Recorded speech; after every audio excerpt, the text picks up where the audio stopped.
What if every trip came with a partner that handles the chaos for you? Signature plan from Ncell. Business keeps you connected everywhere. Without surprises, without the scramble, without the stress. Predictable, simple, always on. Exactly what business travel should feel like. Let your next journey be all about business while we take care of the rest.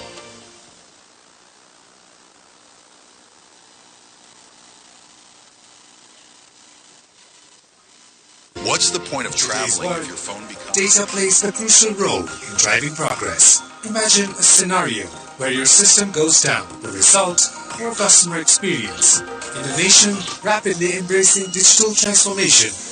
And for that, we can thank Ncell Data Center. First AI-powered data center in Nepal. And the first telco company in Nepal with ISO certification for a data center. Your preferred partner for staying Sunday on Ncell Business. In today's world, they never stop, but your tech shouldn't slow you down. No complexity, no waiting, no risk. Just one click. Purchase, launch, grow. Your smarter cloud and hosting move begins here. Coming soon. Ncell Business. Business challenges? If your phone becomes the biggest uncertainty, why does staying connected abroad still feel like a gamble? What if every trip came with a partner that handles the chaos for you? Signature plan from Ncell. Business keeps you connected everywhere without surprise. आभारी छौं त्यसप्रति यहाँहरूलाई म निवेदन गर्न चाहन्छु हाम्रा प्रमुख अतिथि माननीय अर्थमन्त्री डाक्टर स्वर्णिम वाग्लेज्यूको आगमन यस सभास्थलमा भइसकेको छ अब केही बेरमै हाम्रा अन्य विशिष्ट अतिथि ज्यूहरू सहित उहाँहरूको यहाँ आगमन भए पश्चात हामी हाम्रो सिम्पोजियम सुरु गर्नेछौं अब 5-10 मिनेट पश्चात हामी हाम्रो सिम्पोजियम सुरु गर्ने यहाँहरू सबैलाई पुनः एकपटक निवेदन गर्दै यहाँहरू सबैको सद्भाव र धैर्यताको लागि धेरै धेरै धन्यवाद ज्ञापन गर्न चाहन्छौं Ladies and gentlemen, this is informing you that our chief guest, the Honorable Finance Minister Dr. Swarnim Wagle, along with other high dignitaries, have already arrived the venue. They will be joining us in about 5 to 8 minutes. We seek your kind cooperation and patience and bear with us. Thank you so much for your very, very valued presence. One more time, we'll be commencing with the formalities for which we are here shortly after the arrival of our high dignitaries inside this hall. Thank you one more time for your kind cooperation. Your preferred partner for staying Sunday on Ncell Business. In today's world, they never stop, but your tech shouldn't slow you down. No complexity, no waiting, no risk. Just one click. Purchase, launch, grow. Your smarter cloud and hosting move begins here. Coming soon. Ncell Business. Business challenges?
Imagine a scenario where your system goes down. The result, more customer experience. In a nation rapidly embracing digital transformation. And for that, we get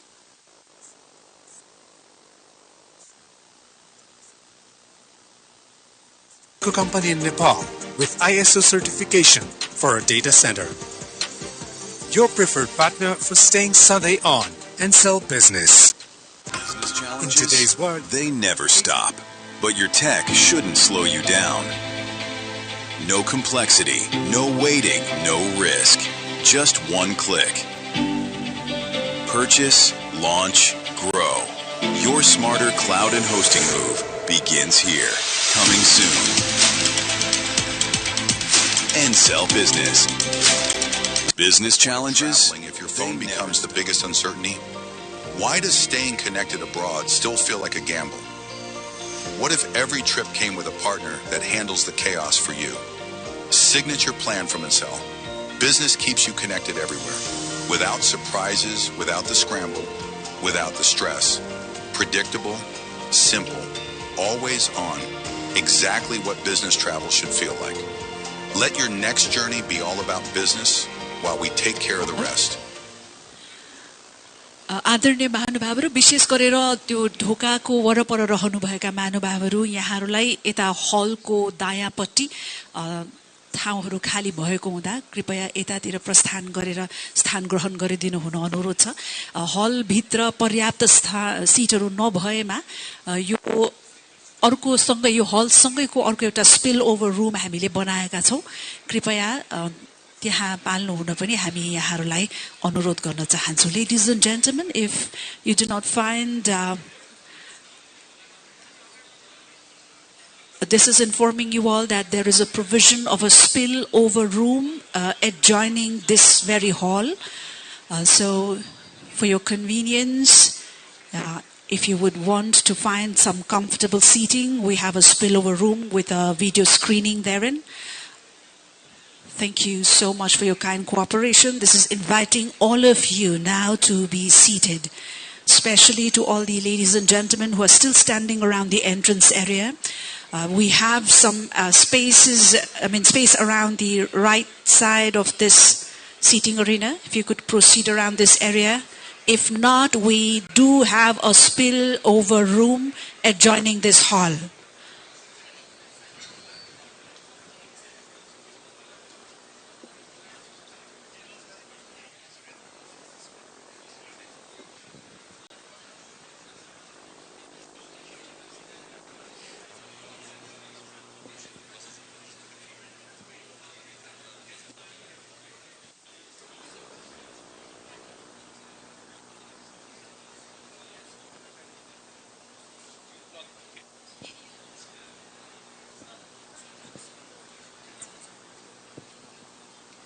यहाँ हल भित्र पर्याप्त sitting नभएमा हल सँगै एउटा spill over रुमको व्यवस्था गरिएको छ त्यहाँ स्क्रिन सहित यहाँहरूले प्रत्यक्ष रूपमा यहाँ भएका सम्पूर्ण कार्यक्रम हेर्न सक्नुहुनेछ यहाँ स्थान पर्याप्त नभएमा कृपया स्पिल ओभर रुममा पाल्नु हुनको लागि हलको यो एन्ट्रन्स एरियामा हुनुभएका महानुभावहरूलाई अनुरोध गर्दछौं धन्यवाद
What's the point of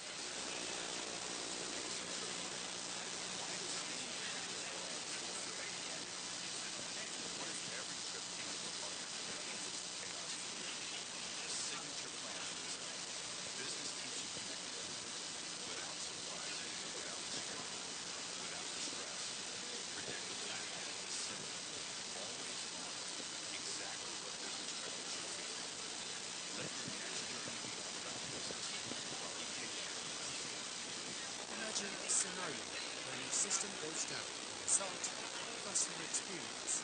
In a nation rapidly embracing digital transformation. And for that, we thank Ncell data centers. The first AI-powered data center in Nepal, and the first telco company in Nepal with ISO certification for a data center. Your preferred partner for staying Sunday on Ncell Business. Business challenges, In today's world, they never stop. But your tech shouldn't slow you down. No complexity, no waiting, no risk. Just one click. Purchase, launch, grow. Your smarter cloud and hosting move begins here. Coming soon. Ncell Business. Business challenges? traveling if your phone becomes the biggest uncertainty? Why does staying connected abroad still feel like a gamble? What's the point of traveling if your phone becomes the biggest uncertainty? Why does staying connected abroad still feel like a gamble? What if every trip came with a partner that handles the chaos for you? Signature plan from Ncell. Business keeps you connected everywhere. Without surprises, without the scramble, without the stress. Predictable, simple, always on. Exactly what business travel should feel like. Let your next journey be all about business while we take care of the rest.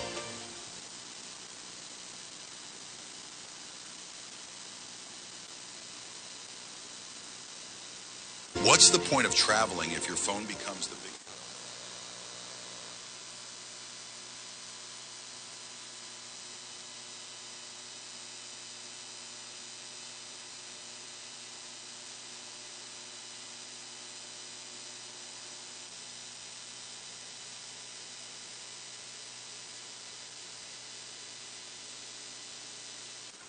In today's world, data plays a crucial role in driving progress. Imagine a scenario where your system goes down. The result, poor customer experience. In a nation rapidly embracing digital transformation. And for that, we can thank Ncell Data Center. The first AI-powered data center in Nepal, and the first telco company in Nepal with ISO certification for a data center. Your preferred partner for staying Sunday on Ncell Business. Business challenges, In today's world, they never stop. But your tech shouldn't slow you down. No complexity, no waiting, no risk. Just one click. Purchase, launch, grow. Your smarter cloud and hosting move begins here. Coming soon. Ncell Business. Business challenges? Traveling if your phone becomes the biggest Ladies and uncertainty? gentlemen, this is inviting all of you to now take your seats as we are moments away from the arrival of our high dignitaries. सम्पूर्ण महानुभावहरूलाई कृपया स्थान ग्रहण गरिदिनु हुनको लागि हामी हार्दिक आमन्त्रण गर्दछौं।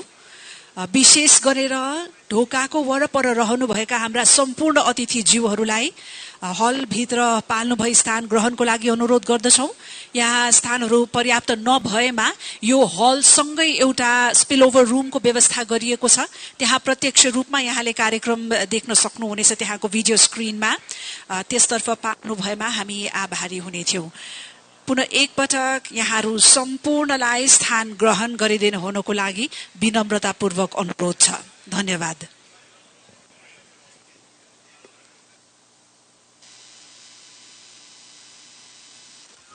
In today's world, data plays a crucial role in driving progress. Imagine a scenario where your system goes down. The result, poor customer experience. In a nation rapidly embracing digital transformation. And for that, we can thank Ncell Data Center. The first AI-powered data center in Nepal, and the first telco company in Nepal with ISO certification for a data center. Your preferred partner for staying Sunday on Ncell Business. Business challenges, In today's world, they never stop. But your tech shouldn't slow you down. No complexity, no waiting, no risk. Just one click. Purchase, launch, grow. Your smarter cloud and hosting move begins here. Coming soon. Ncell Business. Business challenges? Traveling if your phone becomes the biggest uncertainty?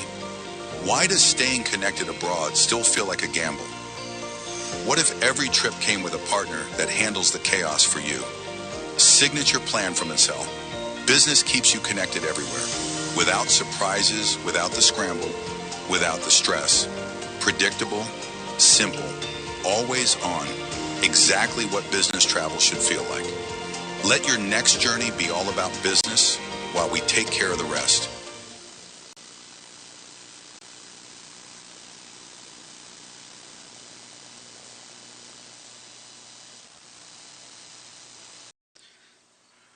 Respected Executive Chairman of Baahrakhari Media, Honorable Finance Minister, respected former Finance Minister, Mr. Amitabh Kant, Mr. Michael Foley, Presidents of FNCCI, Nepal Chamber, distinguished guests, ladies and gentlemen, my warm greetings to you all. First of all, I'd like to extend my sincere appreciation to Baahrakhari Media family for organizing this important and continuous initiative of linking sports, particularly golf, with the economy. At the same time, I commend the organizer for hosting this meaningful discussion on how Nepal's economic transformation can be achieved and how we can build a stronger and more resilient economy. I wish the event every success. Honorable Finance Minister has recently presented a comprehensive overview of the country's economic situation. Therefore, rather than reiterating the current status and challenges, I'd like to briefly highlight some of the key measures that are necessary to address the issues seen in our economy. Following a public movement that strongly demanded good governance, corruption control, and transparency in public institutions, as well as broader economic and social development, the country has now secured stable government through election.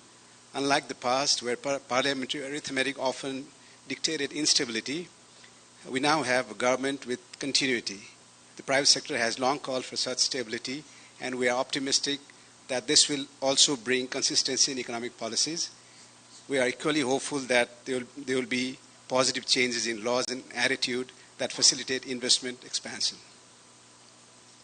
It is now essential to create an environment that encourages the private sector and investors who have been in a wait-and-watch mode to actively invest and expand.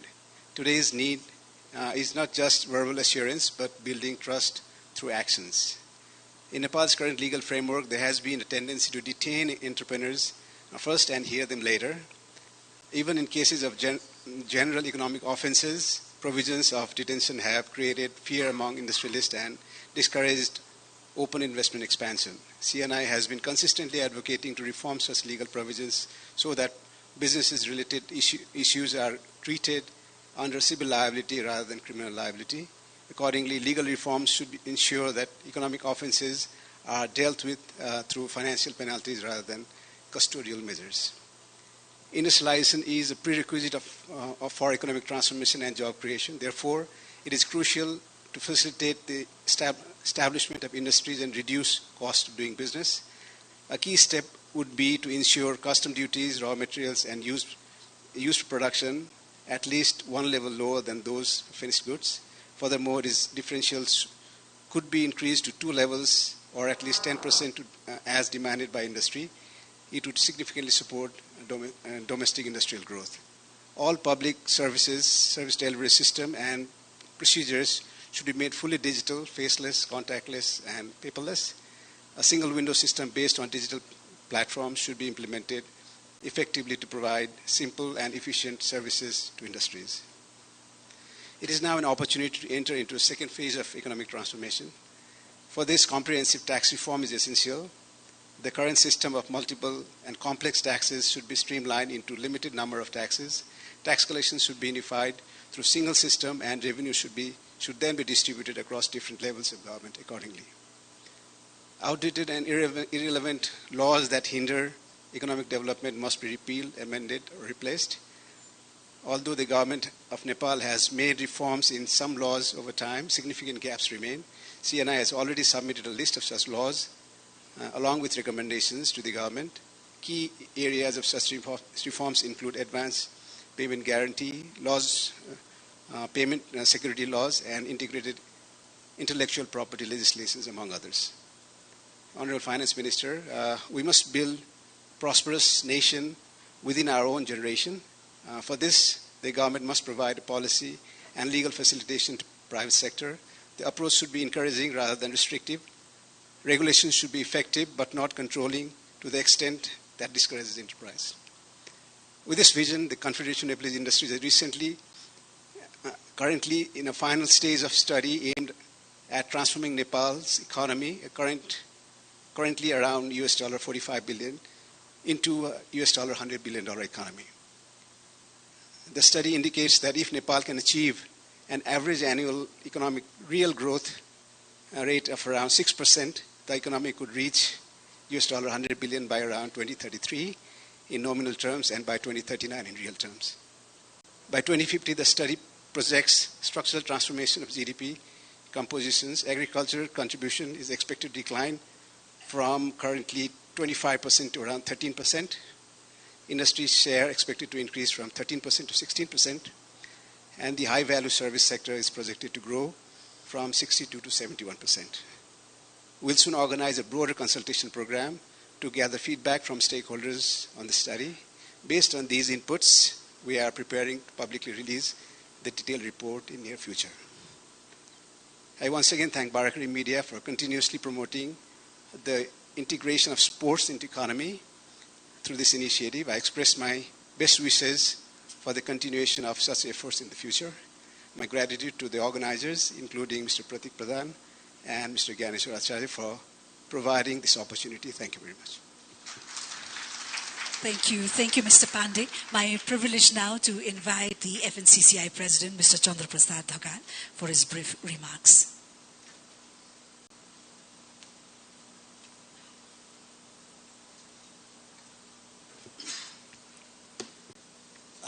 Thank you, Shivani-ji. Chairman of this program, Mr. Pratik Pradhan,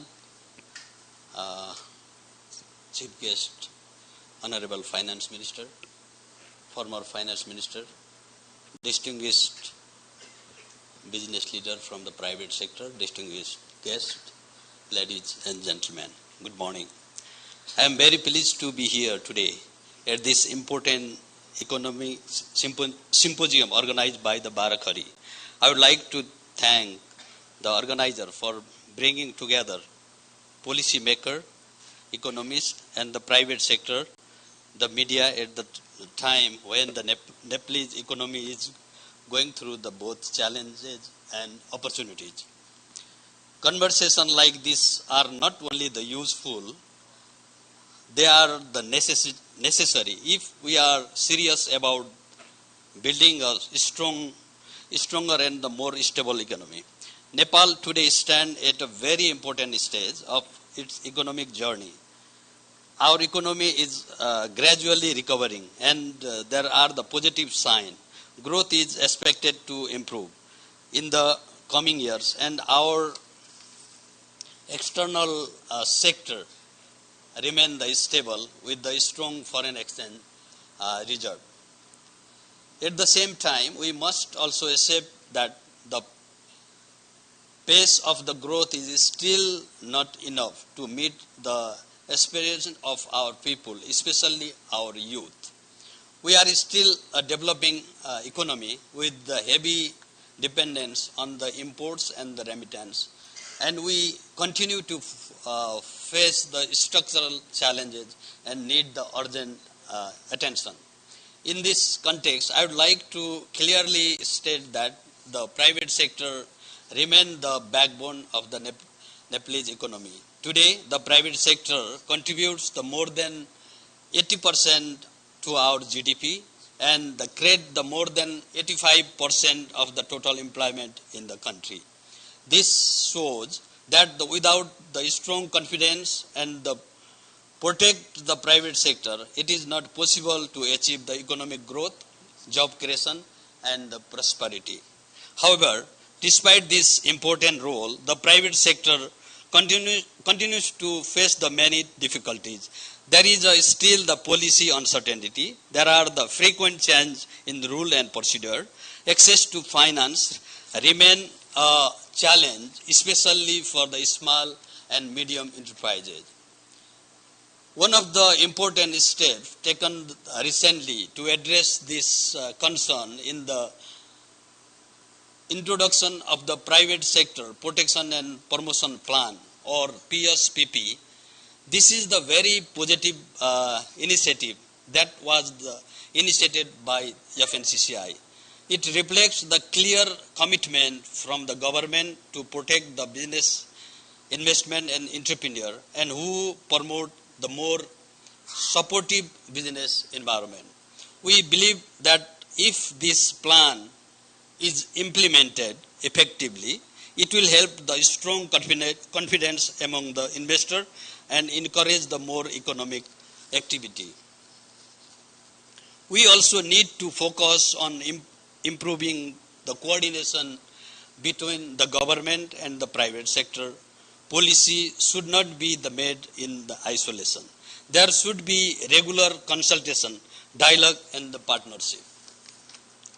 Public-private partnership is not just a concept.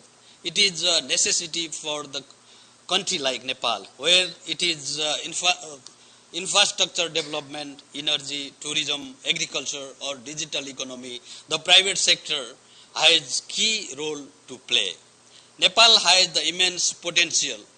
We have hydropower resource, young workforce, growing digital sector and the strong tourism base.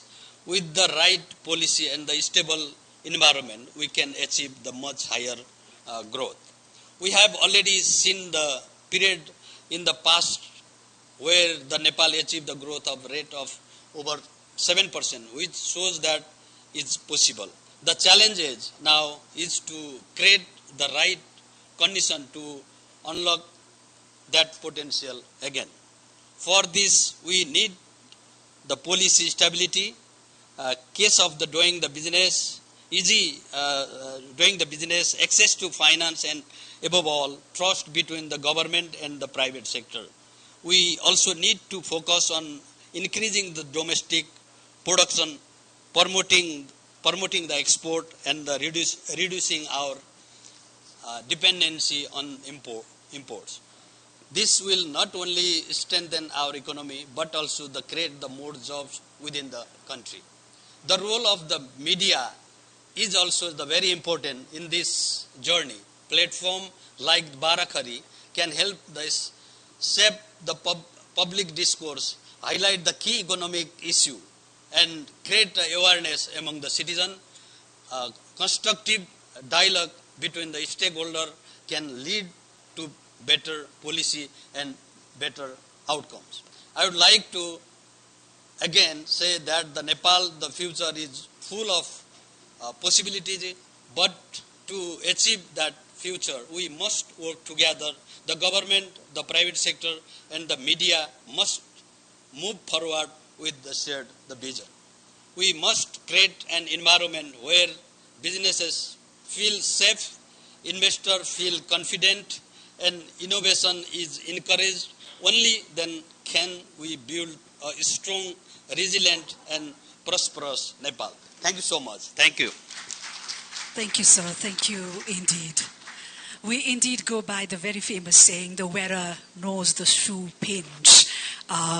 And really agree to the fact that the economic transformation as well is felt more, in the ground. Thank you to all the three leaders for their representative voices and marking this occasion today here with their concerns and commitments, ladies and gentlemen. And now we move to sectoral reality. Telecommunications, which we all know stands as the nervous system of a modern economy and not limited to being just an industry. And it is globally, as well as in our vicinity, very powerfully shaping inclusion, productivity, innovation, and whatnot, right? So to reflect on the aspirations of this sector here in our own niche and its expectations from policy, I have the pleasure and privilege of inviting the CEO of Ncell, Mr. Michael Foley.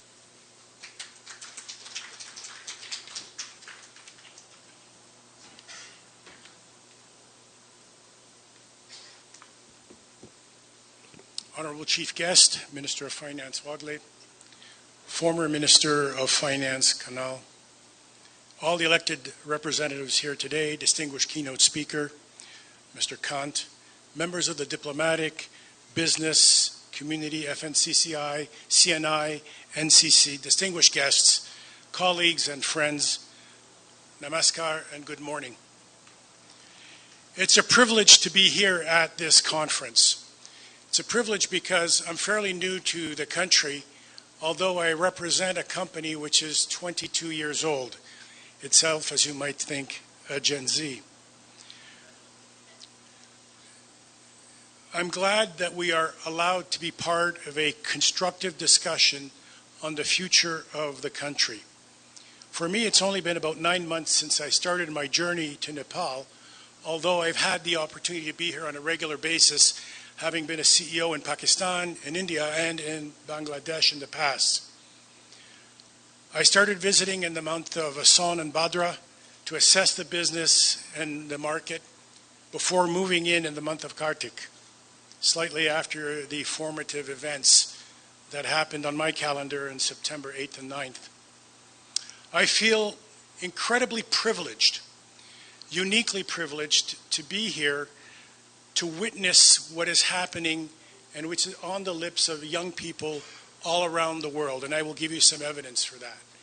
What is happening here, perhaps because we're in the middle of the forest, we can't distinguish the trees, but has not happened in Madagascar, has not happened in Kenya, did not happen in Sri Lanka, may have happened in Hungary, certainly might have happened in New York City. We'll see what happens. But what has happened here is a very clear change, provoked by a set of events, both incredible and tragic, that have led a mere 6 months later to the creation of a firm, established, strong majority government reflecting the interests of those who stood on the barricades in September. That is unique. That is remarkable. I talk about it on a regular basis, and I'll come back to that in a second. I also tell my team that change has reminded us that markets do not operate in isolation, and businesses are connected intimately to the social, economic, and generational shifts that are part of our world. We are not spectators. We are active actors, or we are in the way.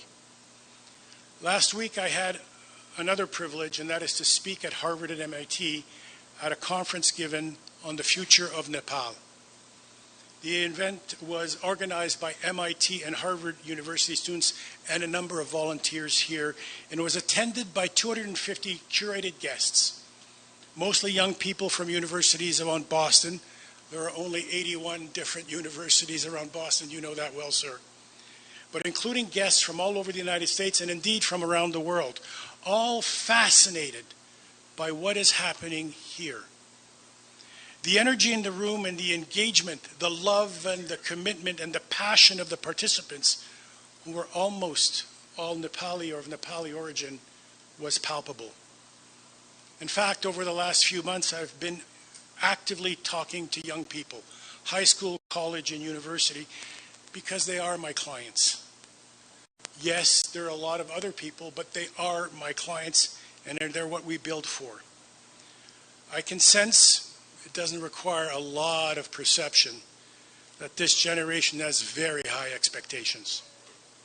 They demand accountability, purpose, digital excellence, authentic engagement, and for us, people of the business community, this signals not an opportunity, but a profound responsibility. And history shows that resilient business are those who interpret disruption not as a threat, but as a signal to evolve. And we need to take the big picture in view. We have to evolve in what we offer, how we offer, and how businesses present themselves to civil society, the community, and young people in particular.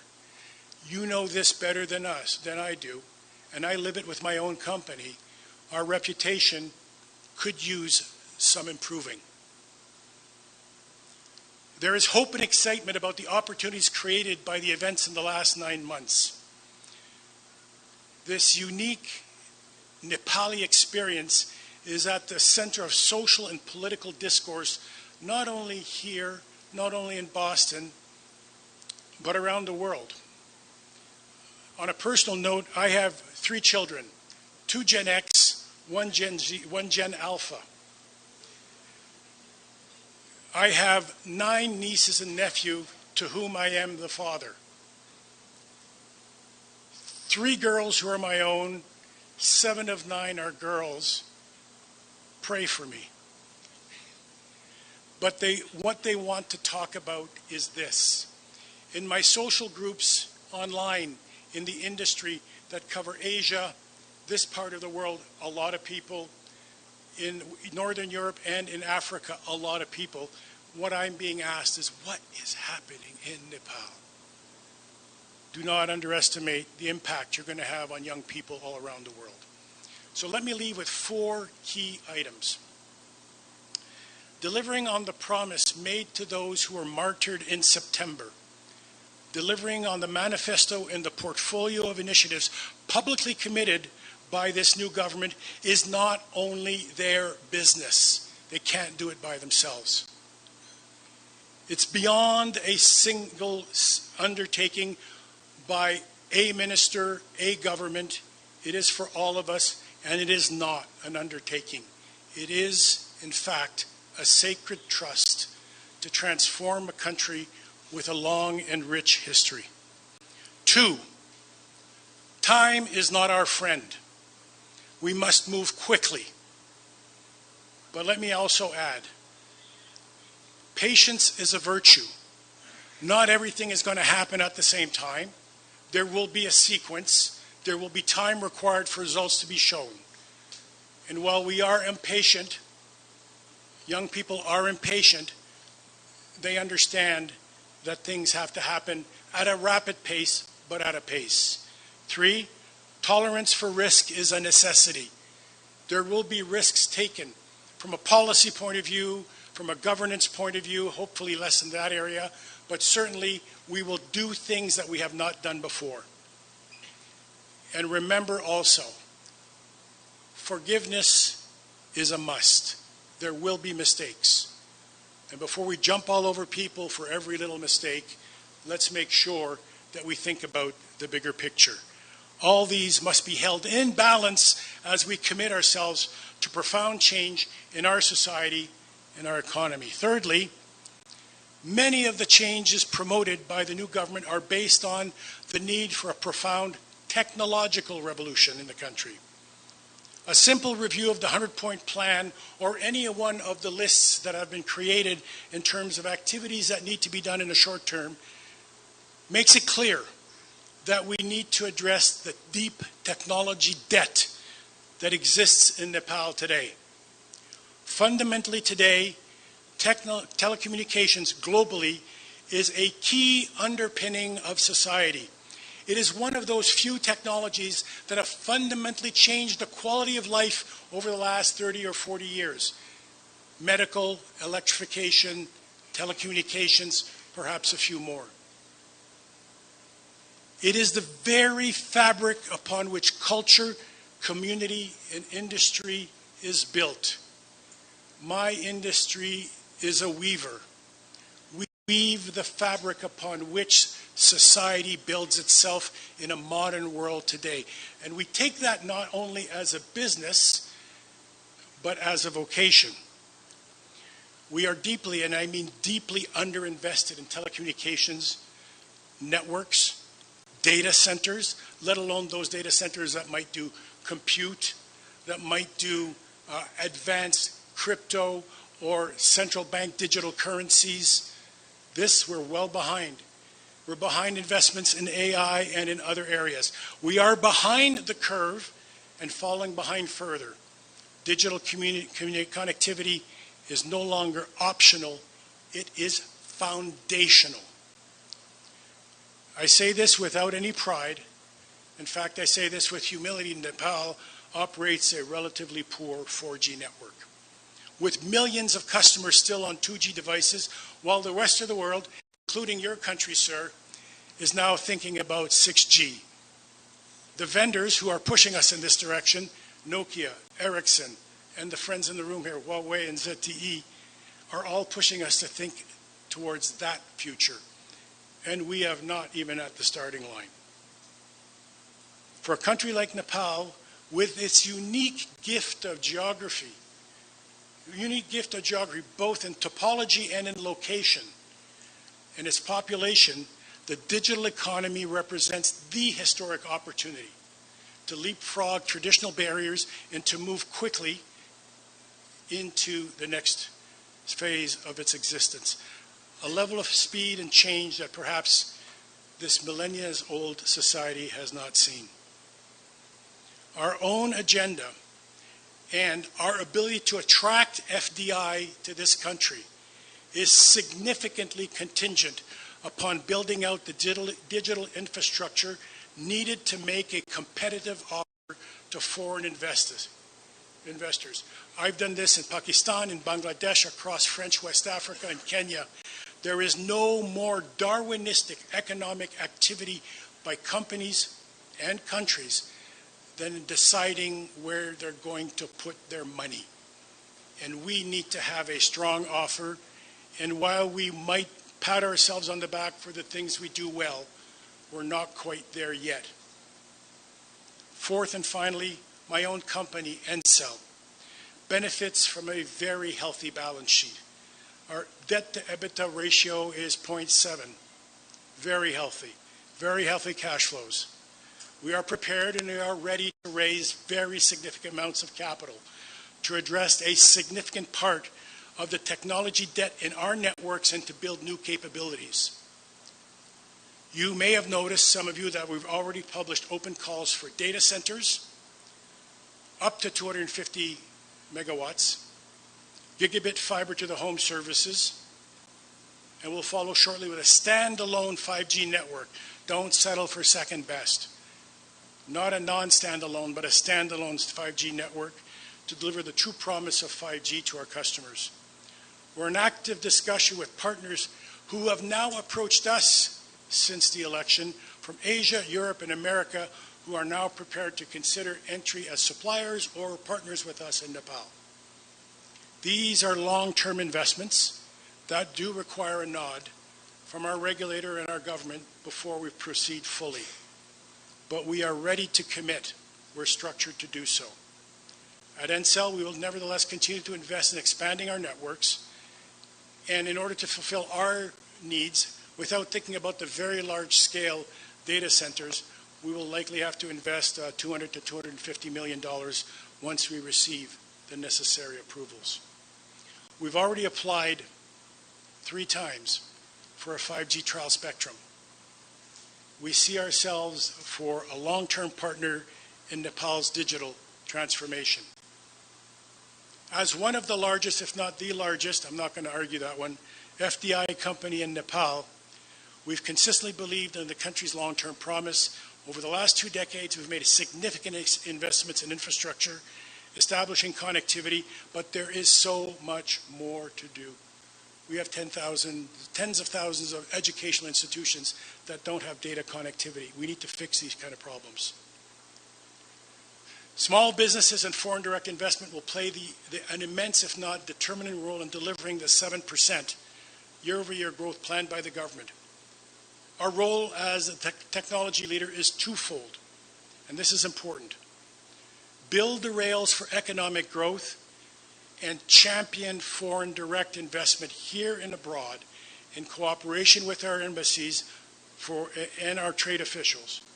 Foreign investors already in the country are the best and most credible ambassadors for attracting other businesses into the country. Back to the young people I met in Boston. Honorable Minister, I know your responsibilities precluded your presence in person, but you did make a presence. And as you said, you could only see the back of our heads because the camera was behind us. But the smiles on the faces of young people as you were speaking was heartwarming. We've already started planning next year's event, and we hope by hook or by crook to find a way to get your presence there. I know that you're a distinguished alumni of Harvard. I know you wanted to be there, but I got to tell you, you energized the room like few others can. I challenged the young people in the room to come back to Nepal and to imagine what would happen. Just imagine, close your eyes and imagine if 1,000 of these young graduates, the best from the Ivy Leagues, Nepalis who love and are passionate for their country, came back and each of them created a business with 100 employees each. The 7% goal becomes a low bar. It becomes a low bar. So this depends on us.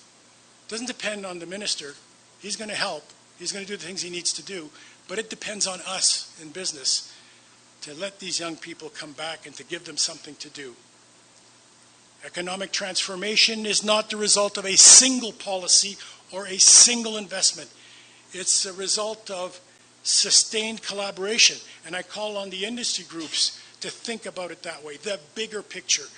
Yes, we talk about this problem and this regulation, but the bigger picture is to bring Nepalis back here with their skills and their money.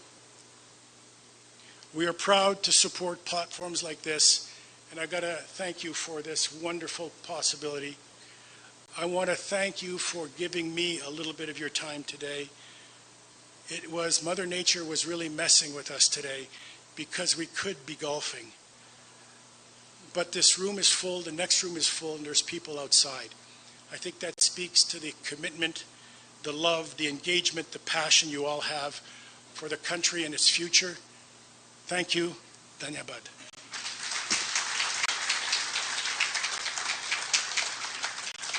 And thank you, Mr. Fole, for your very, very thought-provoking statement herein. And on a lighter note, I think I do not want to let go of the moment to extend our compliments to Mr. Fole for looking more Nepali than many of us in the room, right? Thank you indeed. Said that, allow me to steer you further on. The next segment grounds us further in practicality, ladies and gentlemen, because while global lessons inspire, domestic realities ultimately decides the outcomes, right? So to unpack Nepal's fiscal architecture, investment climate, and then there are structural constraints that we deal with every day, we turn to one of the country's most seasoned economic minds. The former finance secretary, also a former finance minister. He has been at the center of Nepal's public financial management and reform processes and bringing both policy depth and implementation experience. Please join me as I invite up on stage former finance minister, Honorable Mr. Rameshwar Khanal, to present the position paper.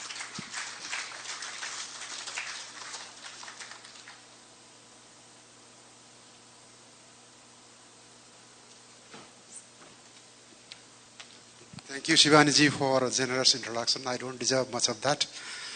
Honorable Finance Minister, Dr. Swarnim Wagle, the keynote speaker of today's event, Amitabh Kant,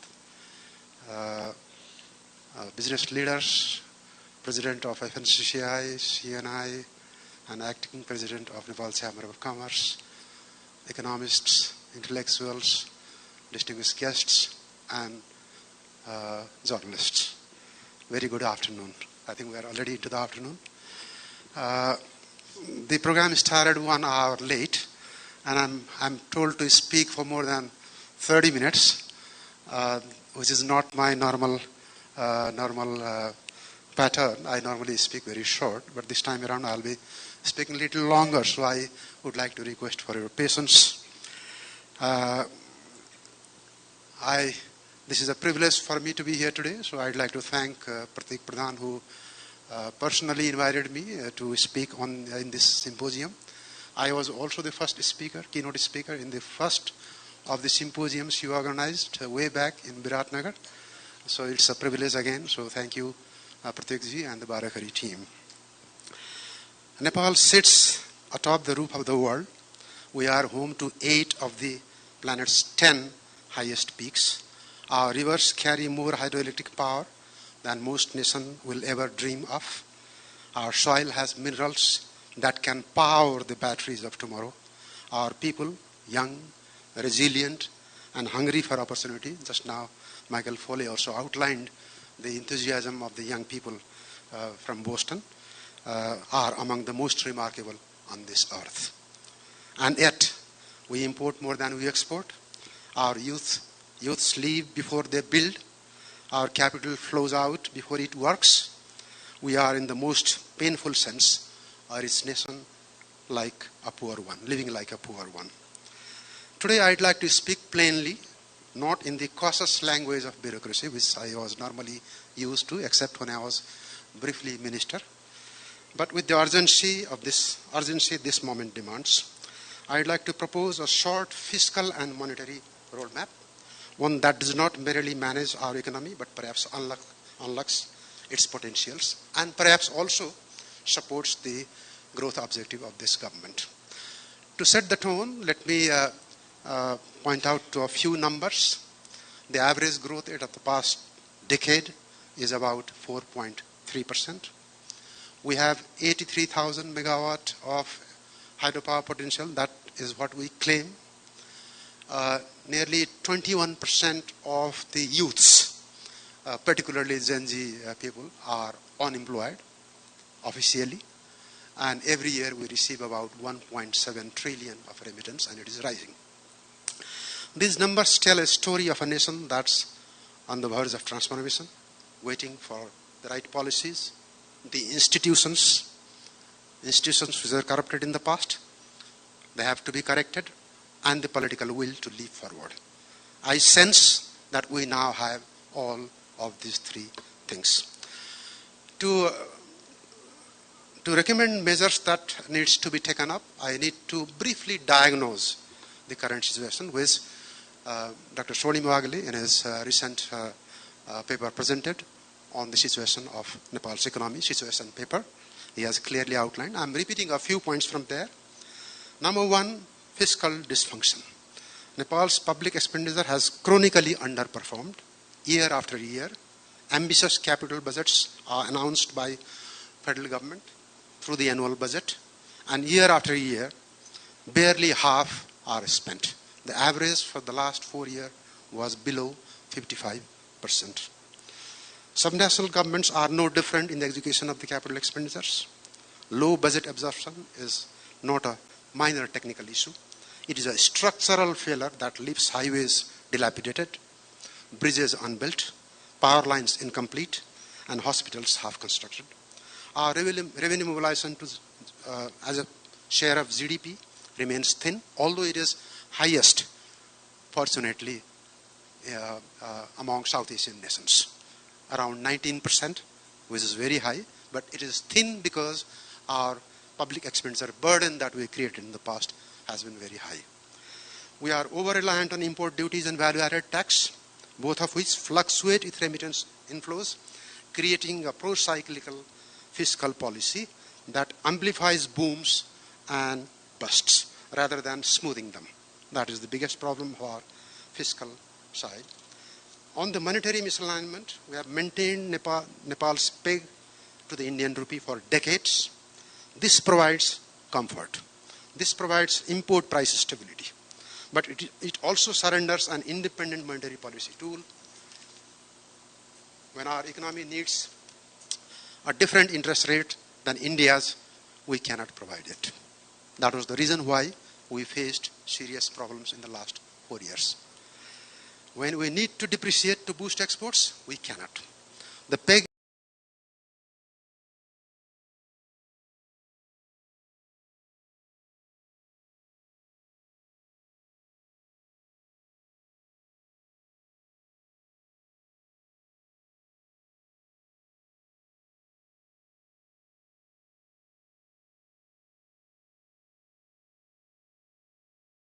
is a double-edged sword, and we have rarely talked honestly about finance at the moment.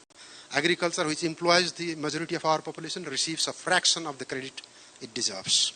Small entrepreneurs, especially women and youth in the rural areas, face collateral requirements that make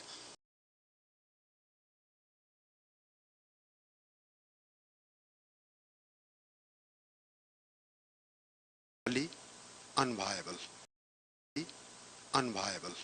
We have become a net importing country when we should be an export economy of scale. Finally, dysfunctional governments. That is the reason why Gen Zs had so much of frustration. In all these years since the country became republic, successive governments led by political parties with diverse ideologies have one thing in common. All of them said that private sector is engine of growth. Every government in its first few months organized investment forums, investment summits to attract foreign investors. Every time a prime minister visits a foreign country, I accompanied prime minister twice to China and thrice to India, once to Patna with Dr. Baahrakhari to see how Nitish Kumar was doing at that time. So every time, every prime minister, no matter which party he belongs to, no matter what political or economic ideologies they carry, everyone said that foreign investment is very important for Nepal. Everyone invited foreign investors, and not only during the visits, but also during the visit of foreign dignitaries, ministers or secretaries. The first thing our minister said, the first thing our secretary said, that we would like to request you to send your private sector to Nepal, and many of those would oftentimes respond, you go and talk to private sector directly. We cannot compel any private sector of our country to go to your country. Your country has to have right environment. So in spite of this, domestic private sector always remains in wait and watch mode. Even now, people talk to me that although government is doing very good, excellent, until now, in 1 month, the performance has been very good, appreciated by all, except a few instances. But private sector quietly in private meetings says, we are still waiting and watching. Things may be different tomorrow. 1 month does not show the entire picture. So it's a casting only. So, and the